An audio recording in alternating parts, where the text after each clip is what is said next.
G'day gang, we're back outside. Do the wire bit. I have done the temp switch. It's now installed, and we're going to get on the inside bit. Yeah, some of you might be wondering why I went to the bother of doing that when you could just go out and buy something. But you know, modifying stuff's half the fun. Working it out, also part of the fun. And I can't leave things alone anyway. I like to have something nobody else has got. And when I can describe exactly what's inside of stuff, there's no disputing the ownership or the origin. Well, there we are, we're all back in. Plugged in, no fires. I'll just turn the key. I haven't got the oil switch in it yet. But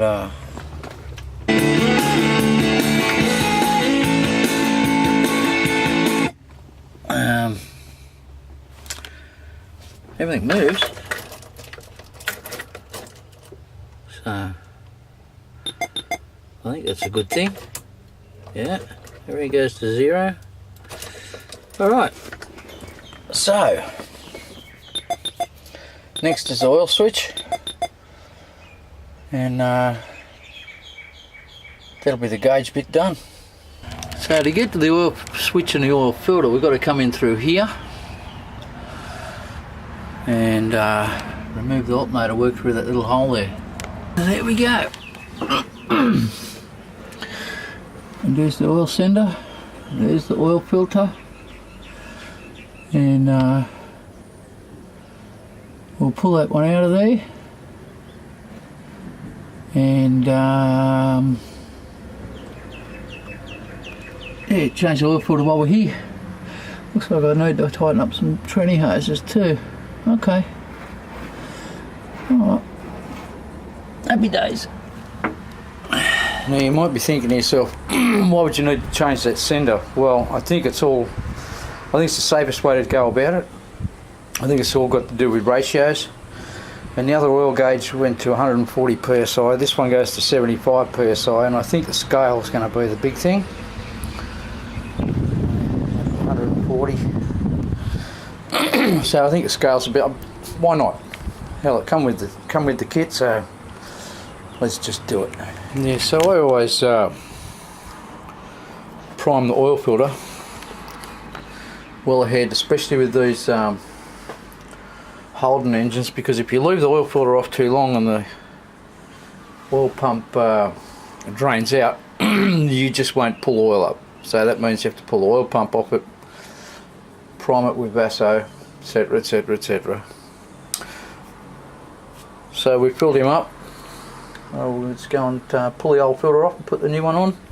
Then we'll dump the oil out of it and fire it up. Pay no attention to the redback spider eggs there. But that's where the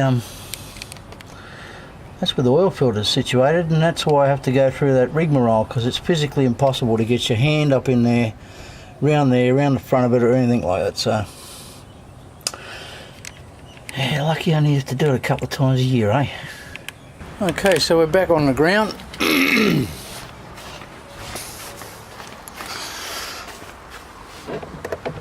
guess I could put my hubcap on later. But let's see where we go. Let's see how we go.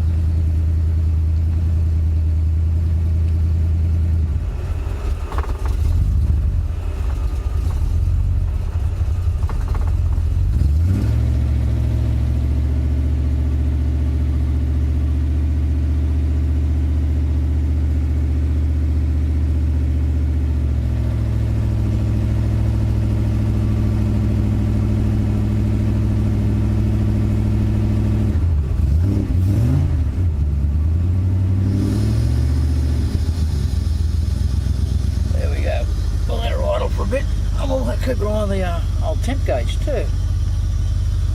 See how that works. We're all home.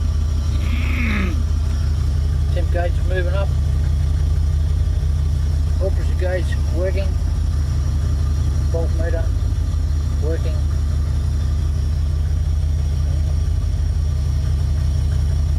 She's working.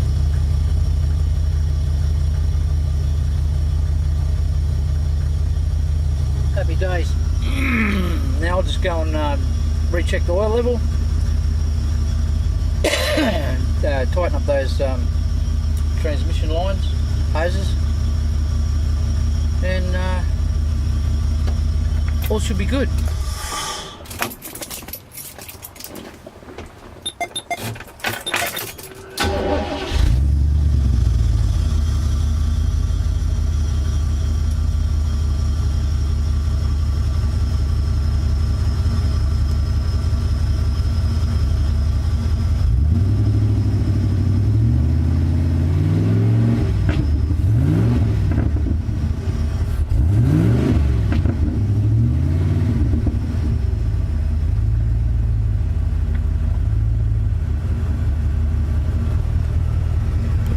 Yeah.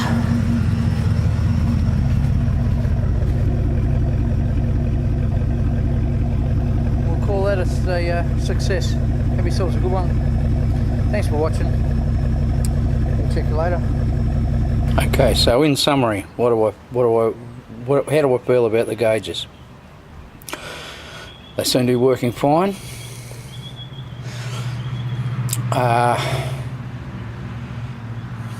I had two thoughts upon my mind when I put the switches in. Will I or won't I put thread tape on them? And I didn't.